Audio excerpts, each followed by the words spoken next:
The penultimate round of the 2018 FIM CEV Repsol season. And we could have a championship decider in Moto2. It feels like it has been every race that has taken to the track here at the Circuito de Albacete, that every single race we've said a championship could be decided here. Well, it hasn't been so far, but in Moto2, it looks particularly achievable. Well, we've got plenty of action still to come, but Jesko Ruffin is looking good in the series overall, Fran, and he will be the rider to watch here. Yeah, definitely. I think like in the first race today, obviously he had that first chance to take that title, but absolutely torrential conditions for these guys who were first out on track for us to race today. Absolutely torrential, and just chose to keep it nice and calm and take a top 5 in the end rather than pushing for that win. So now, as you can see, it's still a little bit damp, but very, very different to how it was earlier on. So I think it's going to be a fairly interesting end of the day here in Albacete to see what Ruffin's going to do in this race too. The risk is a little bit less with these conditions, but still, you know, he's got that big advantage. Jesko Ruffin, 48 points up then with 2 races remaining, so as long as he scores 3 points here, he will be confirmed champion before we go to Valencia, and that's exactly what he'll be looking to do. Although he finished down the order, as you said, Ruffin actually gaining a point on Edgar Pons, who finished directly behind him in race number 1. Completely different conditions, and Ruffin will probably feel a little bit more confident to push here because that dry line has started to develop over the last 2 races. Yeah, definitely, and I think in Moto2 they will, again, like Moto3, have significantly dried it out a bit more. I think Moto2 will do so again. So I think it's going to be, yeah, I think Ruffin should, if all goes to plan or even something like a plan, should be leaving here as champion today with that sizable advantage, like you said. And he did technically extend it in the first race, but yeah, I think Pons now will be wanting to push a bit more. Absolute last chance saloon for the Spaniard, but Ruffin has all the cards at the moment.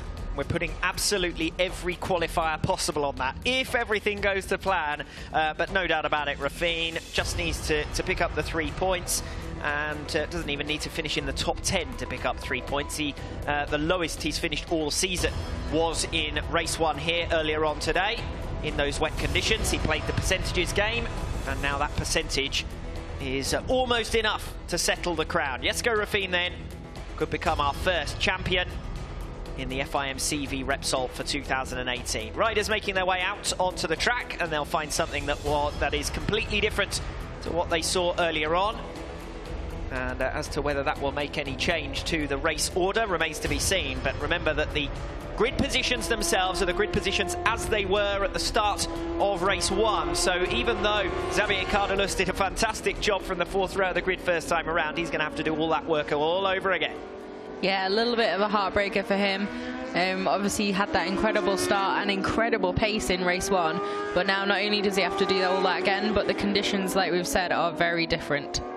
Certainly don't favour him this time around like they did in race number 1, as we see Edgar Pons making his way towards the grid. He will be our pole sitter, and so he will be grateful for the fact that everything is reset, because in dry pace over the last couple of rounds he has been quite dominant actually. Winner of both races in Aragon, winner in Jerez, 3 consecutive victories coming into race 1 here, and he'll probably be the most frustrated out of anyone that it rained before race 1 in Albacete, because it changed the complexion of the race completely. Yeah, definitely. Obviously, it was an expensive first race for Ruffin in some ways, but even more so for Pons, coming home just off his title rival in 6th. And yeah, that pole position that in the dry he seemed to almost ease to, because he just seems to have that little extra in his pocket at the moment, like you said, in the dry. But yeah, all that not completely wasted, but it's certainly a frustration because you're not able to capitalise in the same way when this morning was truly torrential conditions, and when they're like that, everything's changed. And of course the championship contenders had to be the most sensible out of anyone. Surprised in a way that Edgar Pons didn't throw caution to the wind and try and really make up an advantage on Jesko Ruffin, but perhaps his setup wasn't good enough for the wet conditions, because he did finish directly behind him, as we're about to see with highlights from race 1 that took place earlier today.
Highlights from race 1 earlier today, full of surprises, full of overtaking.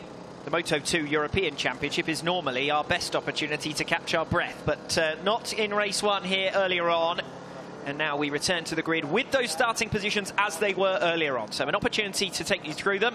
Front row of the grid, Edgar Pons starts on pole, Hector Garzo alongside, and Jesco Raffin completes that front row. Raffin was at one stage the race leader of race number 1, down into first turn, but that was as long as it lasted.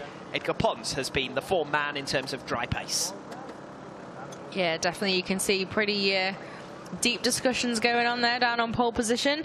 But yeah, I found it quite surprising in race 1 how Raffin was so eager to take the whole shot and really looked aggressive off the line, and then immediately, I don't know, maybe changed his mind, maybe had a bit of a wobble, or just felt it wasn't quite as good as he'd expected, and then immediately faded back a bit. And it was Hector Garzo, who's the early superstar, faded a little bit in the middle compared to Xavier Cardelus, and then brought it back at the end and really was able to blast through and take that win. I wonder, though, whether Raffin looked superb by comparison with Edgar Pons, who was also slipping backwards through the field, because once the pair of them started to get overtaken, they looked like they were getting beaten up quite easily, left, right and centre. You wouldn't have imagined for a second that they were the two duelling for the championship crown. That's true, yeah. If you had probably tuned in and weren't aware, you would have wondered how they'd ended up near the front in qualifying, because they're obviously meant to be fighting for 10th. But no, they, yeah, maybe that's it. Obviously, that comparison between the two, you know, could like slightly hide maybe how cautious they actually were. But then Garzo had an absolute shocker. So if that's true of those two, Garzo's start was even worse. So, you know, we'll have to see how it goes this time. But definitely should be a bit of a cleaner and easier getaway now with an awful lot less water around. 5th place for Jesco Raffin in race number 1, and that's the first time he's been off the podium all season. Also, therefore, his worst result of the campaign, of course. He might be disappointed about that, but he won't be if he leaves this race with the championship already sewn up. Let's take a look at row 2 of the grid then. Lukas Tulovic, Tommaso Marcon and Dimas Eki. Now, all of these three riders were in the mix and involved in the action in race number 1. As you can see, Lukas Tulovic there, who just missed out on a place on the podium behind Dimas Eki, if you remember, in the final reckoning. But he was there and in the mix in the provisional podium positions at various stages during the race. I do remember. It was a very good battle. I was talking to the viewers. I know, but, you know, I like to feel special. But no, it was a really great duel between those two, and went almost to the end. But yeah, Tulovic then in the end just forced to settle for that 4th. But another good haul of points because he's had a few DNFs. So sometimes it is important for him to bank those points as well as just going all out for podium glory. Tommaso Marcon starts 5th on the grid with a good grid position and a good consistent run of scoring. You would have fancied that he'd be in the mix, but actually in race number 1 in the wet conditions he dropped all the way down towards 12th position, and that's the worst finish of his season so far, just 3 points. So he'll be hoping that in drier conditions he can mix it a little bit more and contend for a podium place. We expect things to be a little bit more settled now that we're in dry conditions compared to what we saw earlier on, and largely the championship order on track should be broadly respected, whereas we saw all sorts of abnormal results in race number 1. Cardelus, who was outside of the top 10 in the championship standings altogether, making it onto the podium, as we just saw the rider who starts in 6th position and completes the 2nd row, Dimas Eki. Looks pretty tense down there at the moment. You can see a big crowd on the grid, and that guy with the board, I still don't know what the board says. Our camera angle means that we never get to read the board. But yeah, you can see. Wet race, maybe? Maybe, that's what I was wondering, or some sort of timing or wet race or something. That's what you would expect. But he's coming back in towards the pits. No, he's put the board down before he comes in. I thought we were going to get the mystery revealed. But yeah, it does actually say wet race. It does, okay. So obviously conditions still pretty wet out there, and Mark Alcoba maybe will be hoping they were not quite as bad as this morning. Not a great race, but still a respectable 9th. You know, good job in those conditions. So easy to crash out. There were remarkably few wobbles or anything this morning, really, considering the conditions.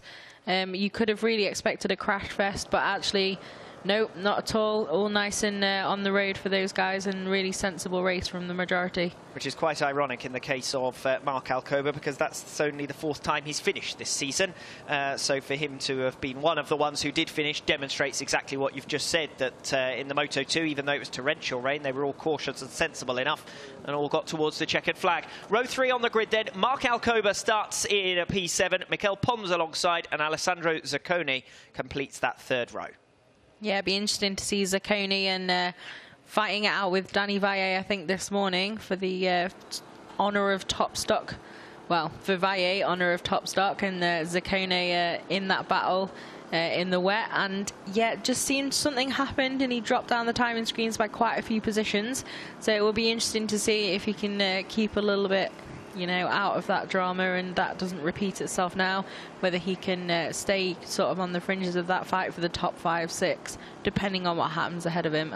But in these conditions now, I imagine Zacconi will be a bit stronger than those guys behind him. Top 10 finish for Zacconi nonetheless, and that is a 5th in succession by my reckoning, as he sits in 11th in the championship standings. But no Marcel Brenner this weekend. Well, he started the weekend at very least, but suffered injury in qualifying yesterday. So Zacconi, if he can pick up more than 3 points, will move into the top 10 in the series standings overall. As we look at Xavier Cardelus, who will start from P10 here, 2nd in quite outstanding fashion from 10th on the grid in race number 1. This is going to be harder work for him this time. Yeah, I think definitely. Obviously, those conditions this morning helped Cardelus a lot. Incredibly brave in the early stages, moving through from his grid position. And then, yeah, he was 4.5 seconds a lap faster at some points. So absolutely incredible pace he had in the torrential conditions. But now it has slacked off an awful lot and it's just damp. I think that's going to be interesting to see what Cardelus has, because I have a feeling the likes of Garzo, Tulovic especially, maybe can remain in that front battle. But I think maybe it will be a little bit more difficult for the likes of, you know, those guys a bit further back who've made a lot of progress. It's a bit of a graphics issue, I think, there. As we said, Marcel Brenner is, in fact, sadly not racing here. There is a blank space on the grid. But so there's some of the boards, look. So they've got numbers on. Different ones. The wet race one was wider. Because it has to fit the words wet race on it. Yeah, although the font wasn't as large as the font on those ones, clearly. Okay. Good detective work. As we make our way down the grid then, we see Danny Valle, who starts the lineup on row 5. Just having a listen in.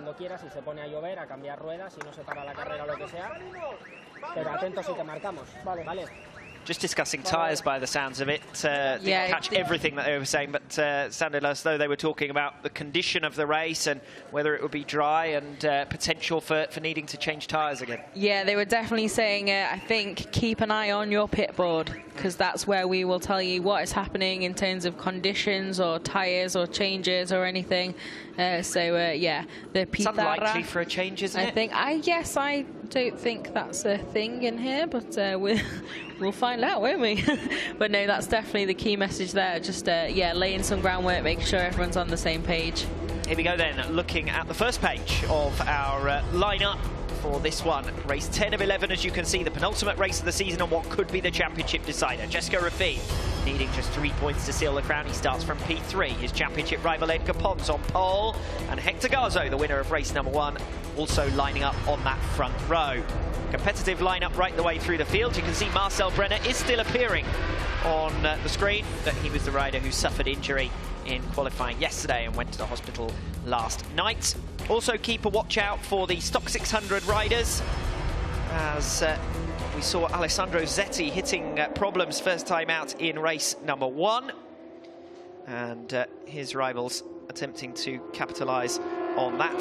2 races remaining likewise for the Stock 600 riders then.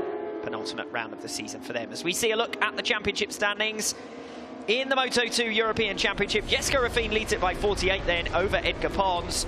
Separate battle for 3rd in the championship. Augusto Fernandez, having moved away from the series halfway through the campaign, is still up there in 3rd quite incredibly. He was such a strong performer.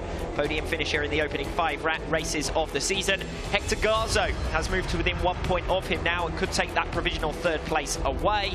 Dimas Eki, Lucas Tulovic, Tommaso Marcon and Xavier Cardelus now are all right in there and in the mix for a potential third-place finish in the series standings overall. 14 points separate Hector Garzo and Dimas Eki, so we could know with some certainty the destination of that third overall before we go to Valencia if results pan out the way that Hector Garzo might be hoping for. He's certainly got a strong enough grid position, certainly got the pedigree, now with a first race victory of the campaign as well. 3 podium finishes in 4 races. Garzo definitely among the men to beat here.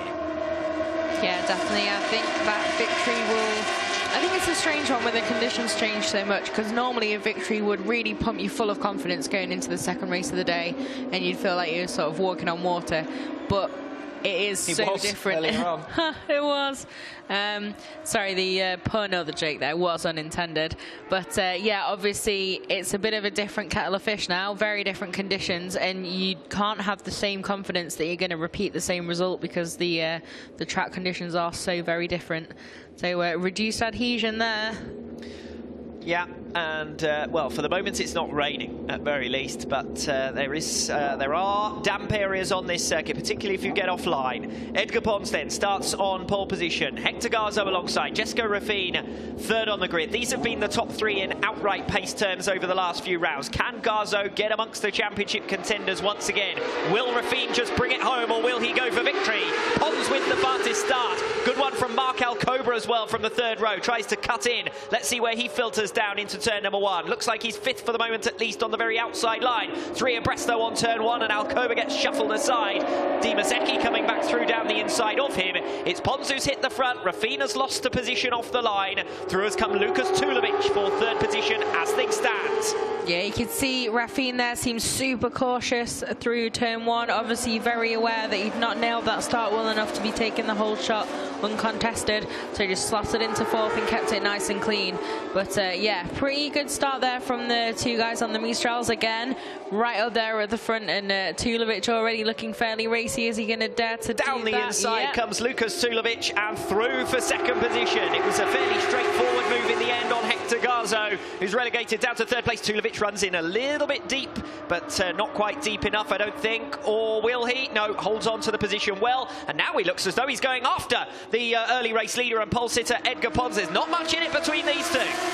Yeah, it looked like he was just going to be under attack straight away from his teammate again there, but Tulovic now regrouped and right on the back of Pons.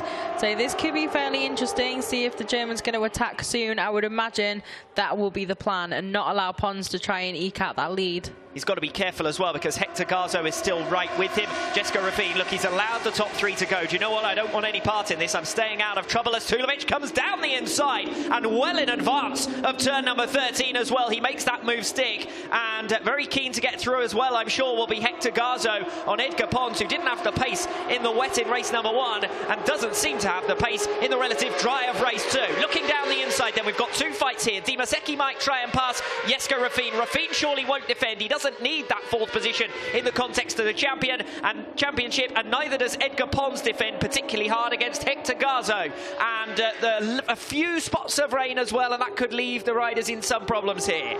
Yeah, definitely. So we've had the tyre sheet through from Dunlop, and they are all on slicks.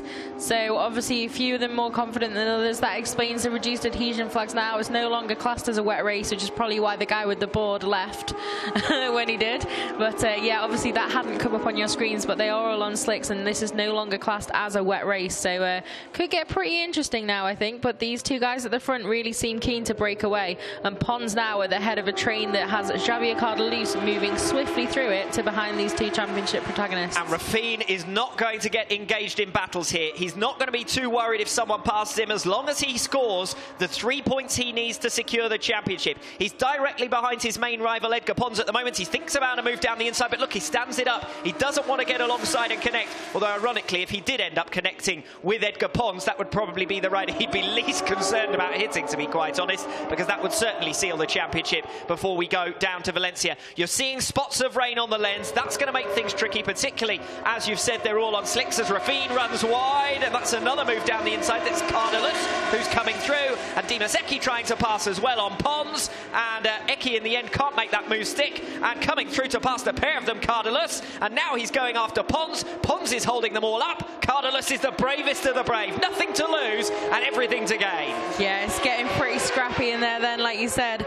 Raffine really wasn't eager to make that move there at all on his teammate. You see Garzo going for the lead now. And Pons is going backwards. 3 places he's going to lose back down into turn number 1. And the number 57 is seeing his championship hopes extinguish here. Raffine isn't anywhere near top spot. He doesn't look like getting anywhere near top spot, but it isn't going to make any difference if Edgar Pons continues tumbling down the order just as he did in race number 1. 2 fights in 1. We've got a duel up front between Garzo and Tulovic, with Garzo having hit the front and Tulovic stalking him now. But we've got a separate fight further down the order for 3rd in this race and for the championship overall. Yeah, absolutely. It's getting pretty tight in there. These 3 now of Cardalus, who's blasted his way to the front of that group. Eki had a bit of a moment a minute ago, but managed to gather it up.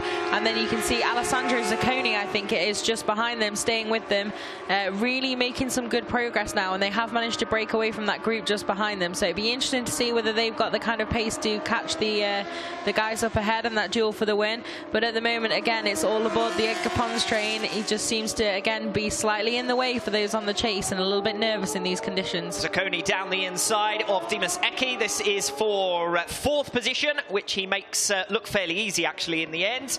And now he's after Cardalus. So Cardalus, who made the early break, is now under pressure from this group directly behind him. He'll be saying, rain, rain, because he looked so good in the rain earlier on today. A few spits of rain. He suddenly found himself 3rd. He's going to lose that 3rd position now, though, down into turn 13. And Eki is just watching on as Zacconi finds his way to the front of the group and into a provisional podium position. The contrast couldn't be much greater with his disaster of a race earlier on here today.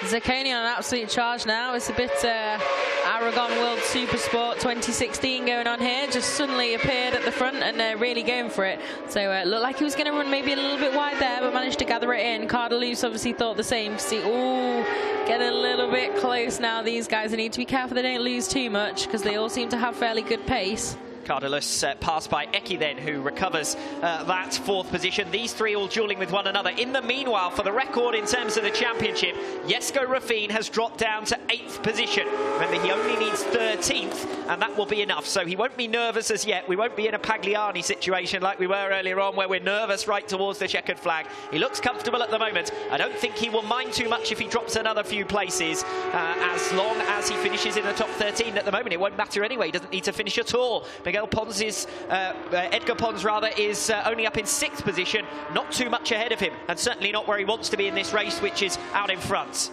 Yeah, definitely. Like you say, it's pretty much Raffine can take it easy, I think, now. You know, Pons hasn't been able to get away in the lead and really look like he's going to challenge for this win at all. So it's a very, very relaxed day at the office now for Raffine, if he can keep it relaxed. But certainly on paper, he has a lot of breathing space, and he can see in this isn't the race where gaggle. the pack racing is supposed to happen. That was supposed to happen in Moto3, but it hasn't. They've saved it for Moto2, and we've got a real gaggle of riders here working their way through, and Raffine is right in the middle of it, and he's just not going to want to defend. Every time someone throws one up the inside of him, he's just going to move out of the way, isn't he? Yeah, you'd think so. You know, the most important thing for him is to avoid risk and take a few points. You can see Danny Valle made a lot of progress there, and now right behind Edgar Pons and about to overtake him. And Tommaso Marcon has managed to get to the front of that group up in 6th position. He was down in 9th at the end of the previous lap. So Marcon making the break, capitalising on the Edgar Pons train, as we've christened it. He's down in 7th position. Danny Valle now looking for a move on him, although Valle in turn is under pressure. That's Mikel Pons coming through. That explains why I was muddling up my Ponses. Mikel Pons is up there in the same fight as Edgar Pons, but at the moment it's the wrong Pons who has the speed in this race. It is indeed the wrong Pons. But yeah, Danny Valle looks so much quicker through there than Edgar Pons that he actually had to stand it up and slack it off to avoid hitting all the way round the outside. Yes, and there, just straight round the outside like he's sitting still, and it's all a bit dramatic. Oh no, we've got a crasher here, and it looks like it's Lukas Tulovic who's gone down. That 3 on the helmet, so disappointment for the German. Looks like he's more or less okay. Might have been a bit of a quick one there. I wonder whether there was contact because the two of them were together. No, there wasn't. No, nice high side there. Oof.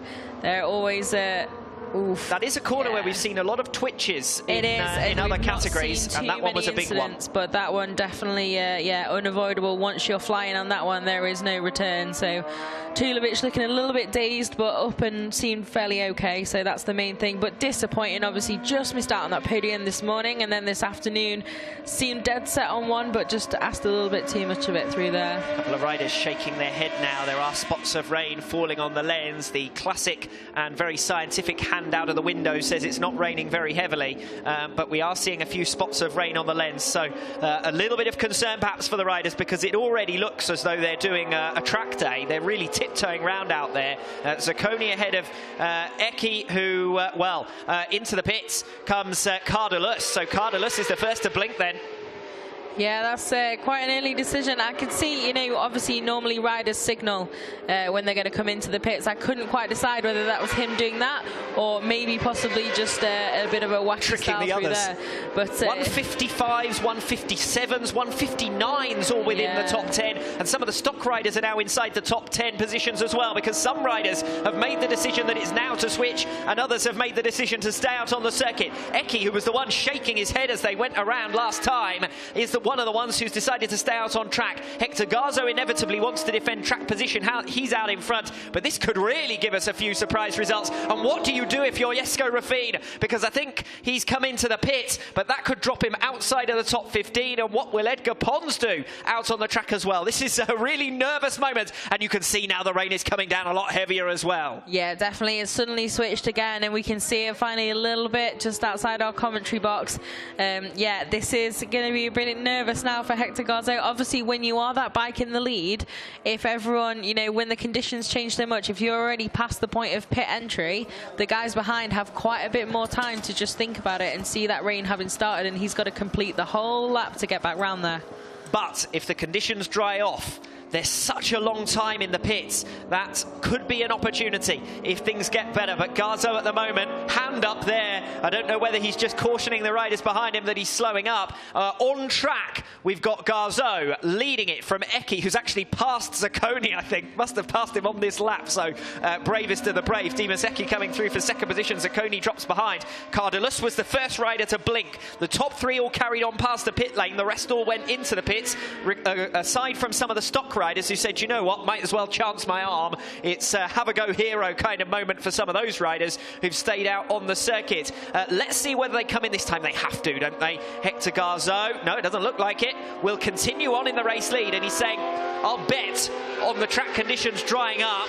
Dimas Eki takes a tear off but remains in second position. Zacconi in third. Maybe, does he? I think down the inside he comes, thinks about it, but he was too far back that time, but it might not be too much longer before Eki comes through. He was 5 seconds faster in the wet last time around. He just goes around. He looks like a passenger ride, this, as he comes all the way around the outside and then takes the lead. So Dimas Eki, well, I'm not going to say quite half speed, but they are certainly 20-odd seconds off the pace that they were on earlier in this very race. Dimas Eki is your new race leader, but you wouldn't believe the speeds they're going just to keep it on the track. They're on slick tyres, it's raining, and it is raining fairly heavily here as well.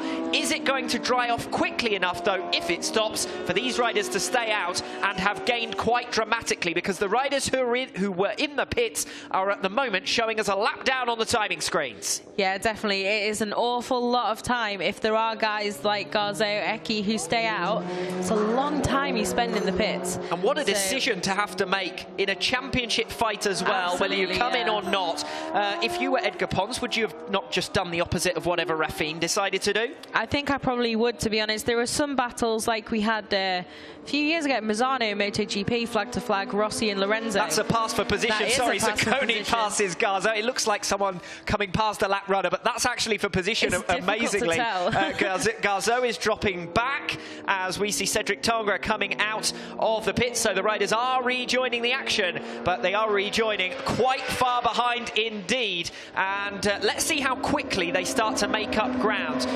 In the wet conditions, some have less to lose than others, and we've got a really mixed up grid now because Zetti, who was the stock rider I was talking about earlier on, is running up in 6th position in the race, so he's second in class. And look at the stock riders are just giving it a real go here and getting in amongst it. That's Solis, I think, coming through for position now on the inside for, is that that third in the race. All sorts of dramas. Did any of those stock runners start on the wet tyre, or were they all on the slick tyres? Sadly, do not have that on the sheet, but Solicia obviously making the use of that and able to move forward, as are some of those stock guys. I think Eki just went into the pits there, but I couldn't really decipher what Eki had been saying before, because he was waving his hand around, but seemed to be complaining about it as well. I wonder whether the team just didn't call him in and he was asking them to, rather than just making the decision under his own steam. There's Jesco Rafine, but he's showing us 12th on the timing screens. And remember, he needs a top 13 finish in the context of the championship. The last lap for Rafine was 3 minutes 57, so they've lost 2 minutes in the pit lane. That's more than a lap at normal pace. It's not quite a lap in the pace they're going at the moment. The one who's got it absolutely wrong, I suppose, is Garzo, because not only has he done the slower laps, but he's now paid the penalty. He hasn't completely bet on it. He's come into the pit, so now he's going to lose out twice. The riders who stand to gain are the ones who are brave enough to just say, do you know what, I'm staying out on the track come what may, and it's either going to go one way or the other, but only if they can get round. It's raining, and water is starting to come up from the rear tyres as well now. Yeah, you can see it a lot more now. We've got a black flag for rider number 66, which is Philippe Legallo right at the back. Not sure the Frenchman. Not sure what's happened there. The oldest rider in the field, still running out on the circuit. By some margin. Hopefully won't be much longer, otherwise he'll be ignoring his black flag. But yeah, not sure what's happened there to cause that, but we'll have to see if we can find out. Now Garzo looking just about ready to start getting back in gear again now, but it might have been an expensive decision that to have stayed out those few extra laps. It looks like it. He's still in pit lane. He's already dropped out of the top 3 places. And, well, as I said, this is an opportunity for some riders who you don't necessarily expect to be at the front of the field, and it's Solis who leads us at the moment, ahead of Zaccone in second place. 2 seconds in it between the leaders. Rafine has passed Garzo, so that gives you an idea. Or does it? Are we all on the same lap at this point? Difficult to tell. I think we are. I think Rafine has just made a pass for position on Hector Garzo while Garzo was in the pit. So that tells you what happened to the riders who decided to stay out and then pitted. If you pitted straight away, fair enough, you're back in the action. If you waited and then pitted, you've dropped positions. And those who've stayed out altogether at the moment hold track position, but they're running significantly slower than anyone else. Rafine is setting 1:49s, and the riders up in the top 3 places are setting 2-minute 9s. And in fact, I think Pomares is the only rider still out. Zaccone has now come into the pits as well. Yeah, it seems like those guys obviously were trying it, and it is worth a punt, you know, when you're in that position, but it is still raining significantly, so definitely at some point, if you just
going to be rained off in inverted commas. Red flag put out due to weather conditions. Yeah, definitely. So it sounds like we are going to just wait and see what happens with this rain. Apparently, we're in a bad spot of rain on the radar, and hopefully it will be passing us over. But passing us over, that's not quite the phrase. More biblical. I'm not trying to. It's just the epicness of the weather, you know. You feel closer to the elements. But yeah, it should hopefully be leaving us alone fairly soon. Even the mini cameras are having problems. Yeah, that is some impressive force of nature out there. But yeah, so we do wait a little bit longer and see if it does start to improve at all. And then if not, we will... yeah, I think then possibly, we're just talking to our colleagues from Movistar, should be half points is what we're expecting to see awarded. So that would be an interesting one to do some maths now. Well, it would decide the championship because there would only be one race remaining, and indeed, yeah. 48 points was the gap coming in. So half points, you couldn't possibly make up enough to take it to the final round anyway. So we would have a champion declared in Jessica Raffine.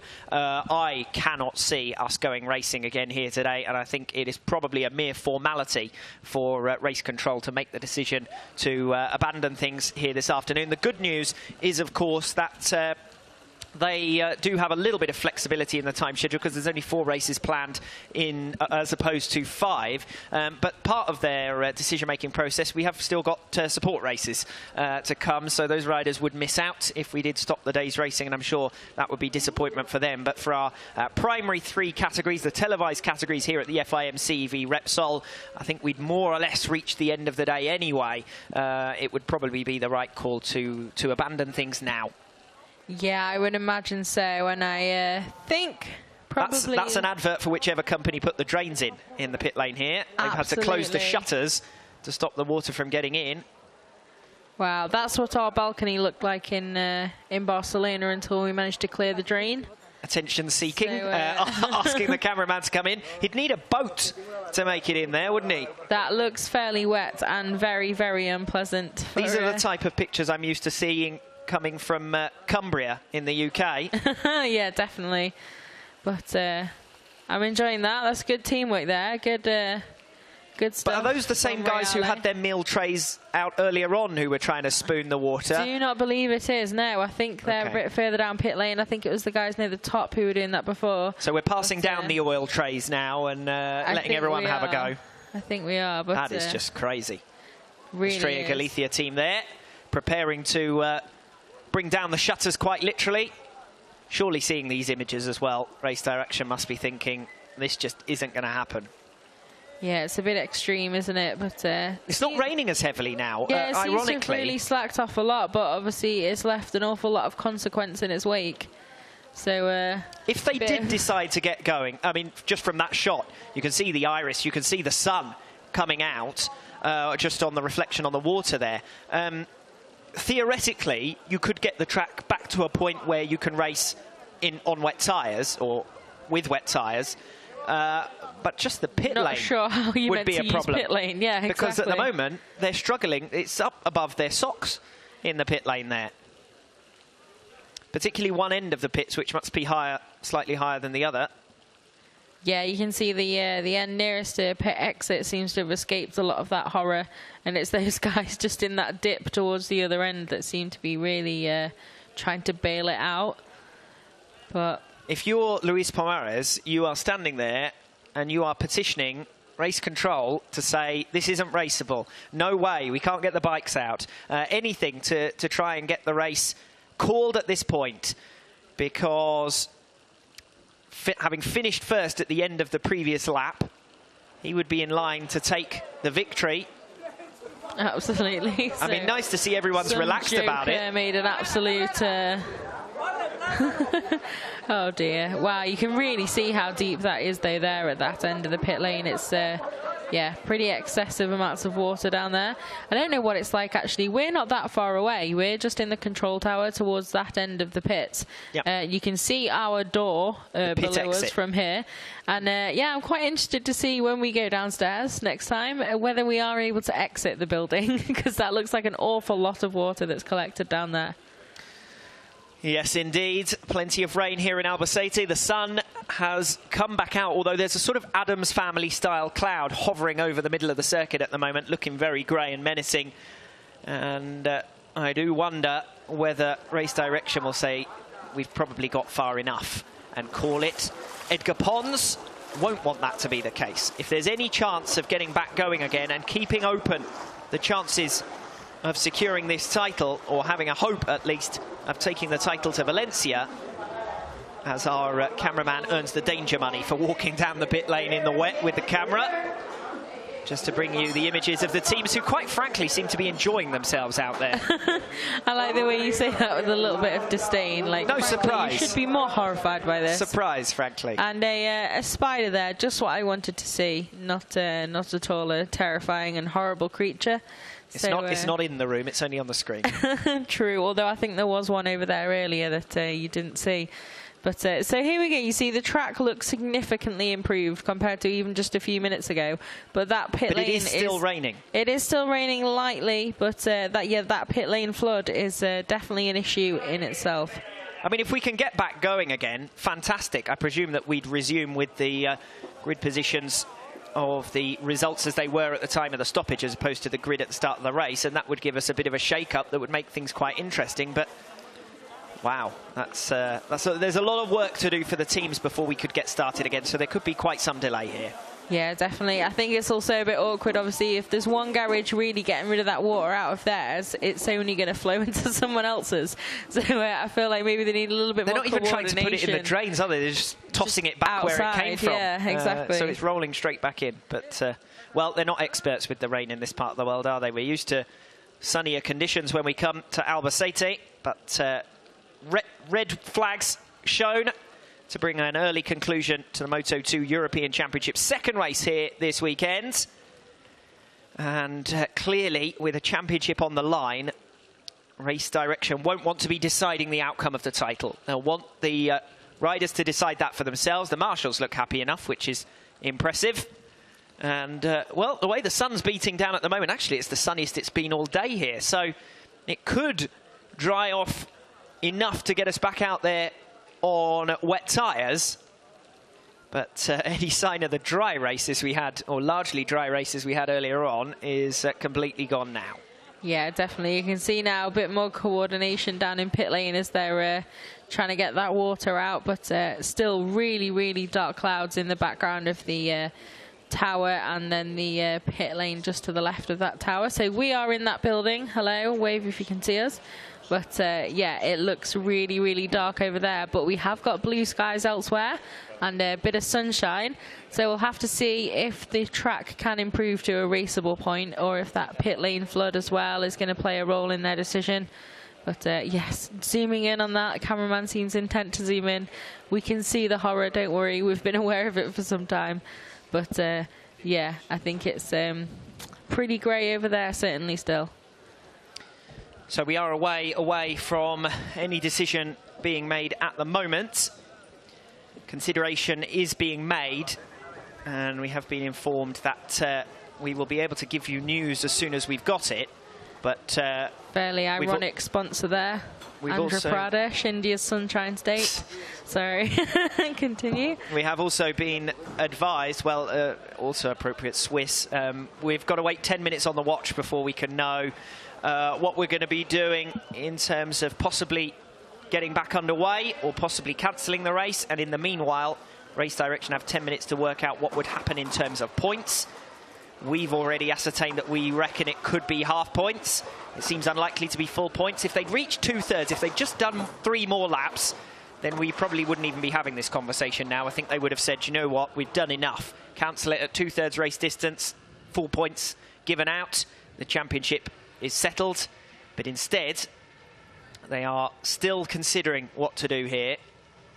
He's not going to be drying out the track very quickly, running around in the safety car, but at very least getting an understanding of what the track conditions all the way around the circuit are, because we've got predominantly images closer to the start-finish straight, but different elevation, not perhaps dramatic elevation change around this circuit, but you can see there's enough that there will be areas with greater standing water. I think the primary concern at the moment will be the pit lane.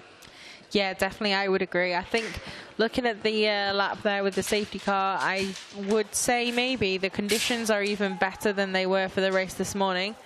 But this pit lane flood is a bit of an issue. You can see Jessica Raffine on the verge of that title and getting his hands dirty to bail out the garage a few minutes ago. They seem to have gone for a half and half system of fencing it out. I mean, you know something's gone wrong when we're commentating a clean-up operation of water. Yes, definitely, I would say so. But some really putting their back into it there. You can see Chan On-Chu fresh from the podium in the middle of the shot there.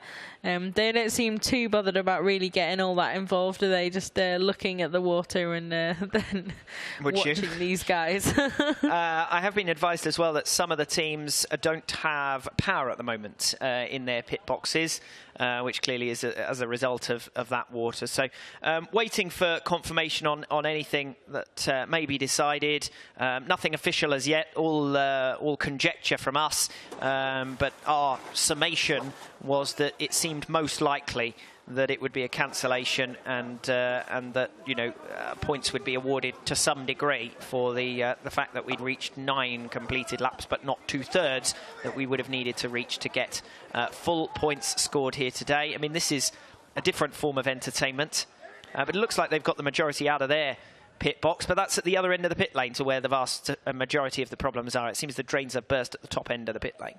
Yeah, absolutely. Those guys are super coordination there, all in a line. Seem to even have some commands going on there.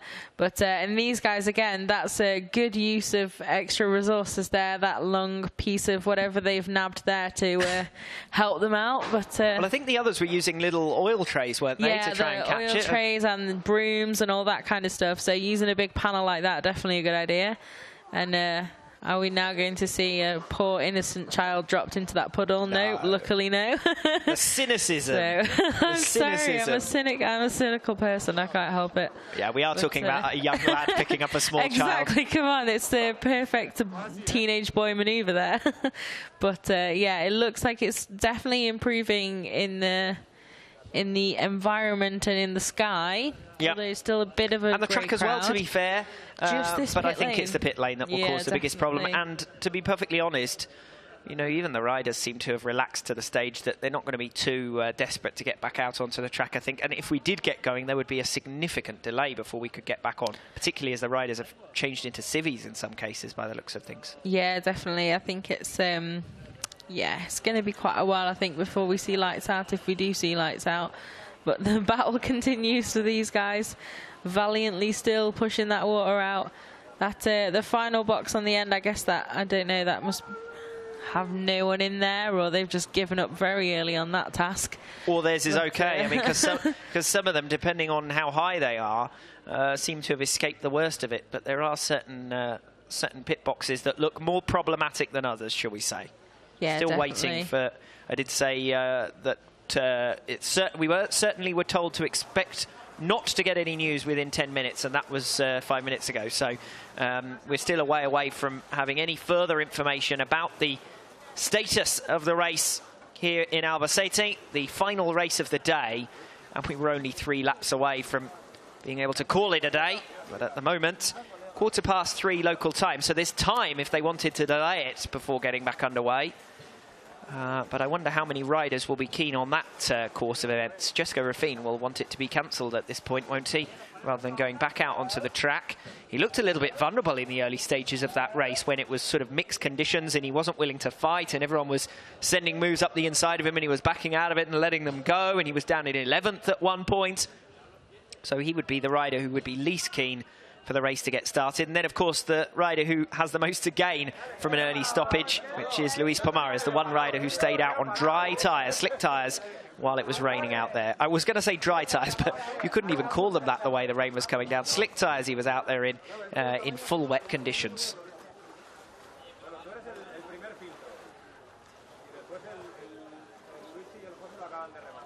See, I have doubts about where that water's going once it's brushed away from the garage. I'm convinced it's going straight back in. Yeah, the drains are the issue here. I think they're just a little bit overloaded and just can't drain that amount of water in this short amount of time. Here we exceeding track limits. I was trying to think of a joke, but there was too many options. I just couldn't decide. But yeah, so pit lane, yeah, those drains doesn't really look to be improving that much, is it? There's still a significant amount of water, especially at this end of pit lane. So the smart ones would have surely come with buckets if they wanted to actually get it out, rather than just keep pushing it into the drains that are already overflowing.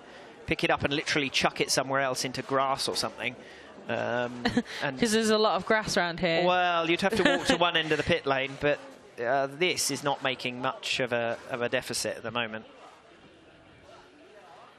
Well, if you have just joined us here in Albacete, race 2 of the Moto2 European Championship here, the penultimate race of the season for these riders, has been halted early with a red flag some time ago now, and we're waiting for any information from race direction as to which direction this event might be going in. Will it be heading towards an early cancellation? Not too early in terms of time, of course, only in terms of the final race of our televised programme.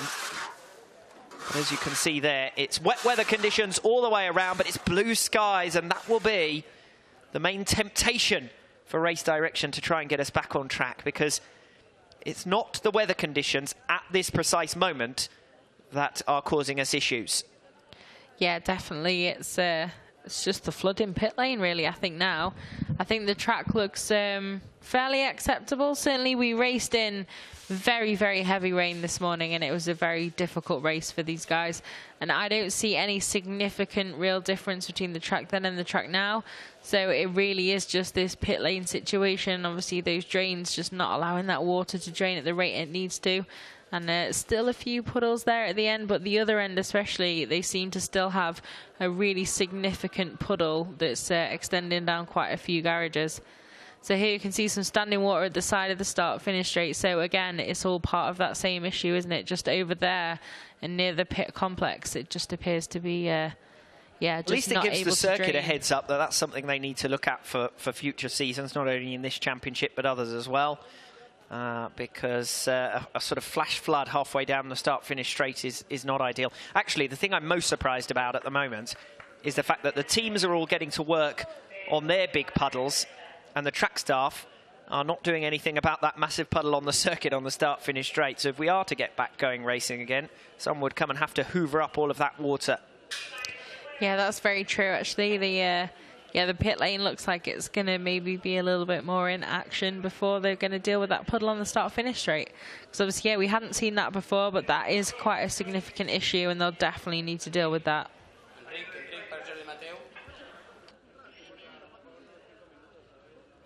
So you can see the overhead, lovely and grey in the sky, but promise there are some good patches of blue around, and it's certainly a lot brighter than it was, although not completely, and there are still a few little threats here and there. So there is now a risk, I imagine, that we are going to get ready to get underway, and then suddenly we're going to have rain coming down again.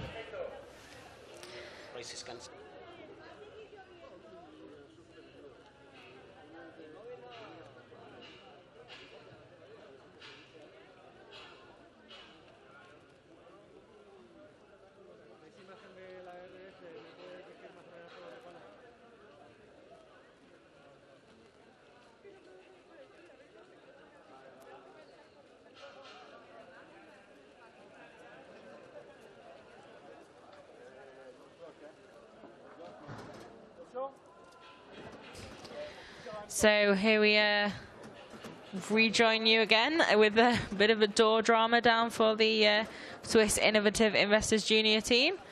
Not sure if they managed to protect the race, protect the bike a little bit, but it does seem to have improved an awful lot for those guys. They've managed to stem that flow and then just keep that water out of the garage. Obviously, bikes, expensive things to flood, so that's kind of important to do. I think we've got an update on what's going to be happening. Yeah, apologies for just disappearing away there, just to get official or closer to official confirmation. It's not officially announced as yet. I'm sure it will appear on the screen as soon as it is, but the information that I've just been provided is that the race is going to be abandoned. The race will be abandoned. We hadn't reached 2/3 race distance, so The information that I just received did not stretch as far as to tell me what the situation is in terms of points. We, by deduction, have said that we think it's probably going to be half points or so because we hadn't quite reached half race distance. It surely would either be half points or no points, but I don't think it's going to be full points for having only completed 9 laps with 10 still to go. And that would mean that this championship, the Moto2 European Championship, would be decided in favour of Jesko Ruffin, which looked likely anyway if the race had reached a full distance, to be perfectly honest. I bet Pons will definitely think it's a bit of a washout.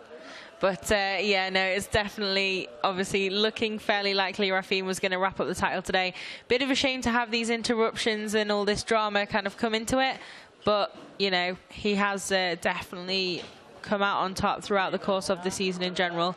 So it looks like he will probably be taking that title very soon. But they're, yeah, I'm fairly sure that if it's not 2/3 distance and the result of the race stands, that it's half points. I mean, they wouldn't announce. They wouldn't have in the press pack and in the information that 2/3 of the race distance equates to this number of laps if that wasn't the marker for reaching full points. So I suspect that should be confirmed now. Yeah, just one of our colleagues saying maybe it might not be half points and a different level of points, but I'm fairly sure it should be. Just received official confirmation, and on our timing screens, and indeed now on your screen, the race has been cancelled, so the race abandoned, and points will be awarded as per Moto2 regulations. So no confirmation as yet as to what those regulations stipulate. It looks as though Fran's going to go on an errand to go and have a look at the regulations and try and give us some more information. But as we've said, we don't think that full points could be awarded for 9 laps of a 19-lap race. So we would surely be in either a half-point situation or a no-point situation. But either way, Jesko Ruffin would win. The other thing that we really need to know is whether Luis Pomares would be given the race victory.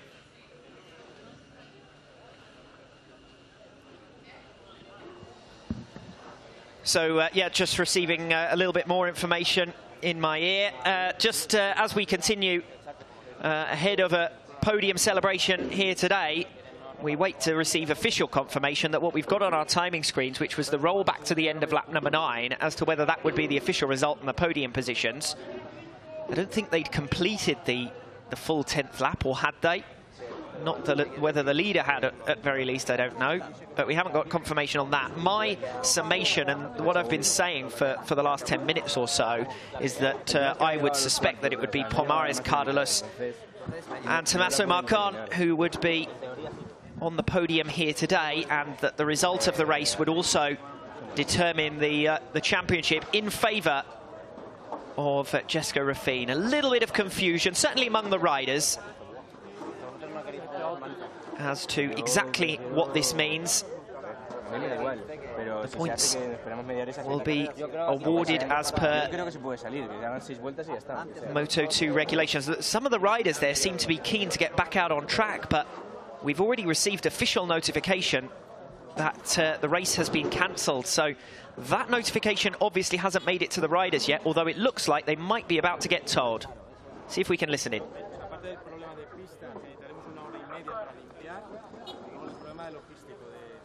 So the riders just being informed that it's a logistical nightmare to try and get things back up and going again, that it would have taken approximately an hour and a half to remove enough standing water for them to be able to use the pit lane and to use the track. And Jesko Ruffin is immediately congratulated, and that is the moment, such as we're going to get here today, where Jesko Ruffin is confirmed as champion in this Moto2 European Championship. So celebrations for Jesko Ruffin. He won't appear on the podium at this race. He was down in 6th position at the end of the 9th completed lap, which is what the timing screens have rolled back to as things stand. We're going to wait for official confirmation on the race results and where that leaves the championship standings. But Jesko Ruffin has clearly been informed that he has done enough to become European champion for the 2nd time. 2 former winners were going head-to-head, Jesko Ruffin and Edgar Pons. And it's Ruffin who comes out on top. And finally, he can't wear it on track just yet, but finally, Jesko Ruffin can be presented with that gold #1 helmet for the second time, European champion Jessica Ruffin.